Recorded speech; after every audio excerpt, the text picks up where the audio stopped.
ଭାରତବର୍ଷର ଯଶସ୍ୱୀ ପ୍ରଧାନମନ୍ତ୍ରୀ ଶ୍ରୀଯୁକ୍ତ नरेंद्र मोदी जी, राष्ट्रीय अध्यक्ष श्रीयुक्त जेपी नड्डा जी,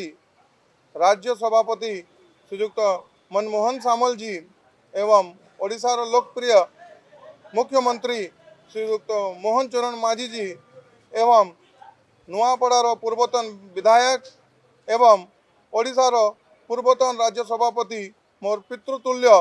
श्रीयुक्त बसंत पंडा जी एवं समस्त नेतृमंडली को मु हृदय धन्यवाद ज्ञापन करुछि। मते भारतवर्षर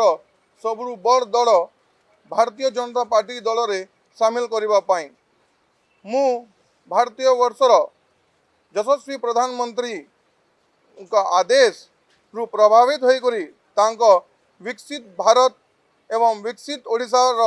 स्वप्न और लक्ष्य के साकार करबा पाई एवं नीति आदर्श और विचारधारा रे प्रभावित है भारतीय जनता पार्टी रे मु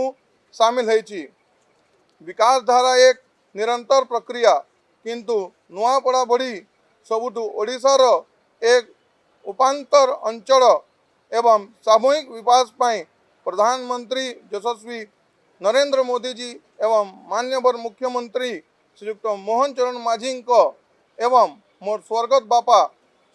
स्वर्गीय राजू भाई ढोलकिया को स्वप्न कि नुआपड़ा अंचल के आमे ओडिशा रो एक नंबर जिला के नेबा पाई स्वप्न गठन करिथिले सेति पाई मोर योगदान निश्चित रूप रे रहिबो। शेष रे मोर बापर अधूरा स्वप्न एवं तांको जीवन सारा जे समाज सेवा करी आसुथिले से समाज सेवा के मु मोर श्रद्धांजलि सभा एवं दशा घर रे मु शपथ नहीं छे कि मोर अंतिम श्वास पर्यंत समाज सेवा ही मोर दृढ़ संकल्प रहिबो एवं मु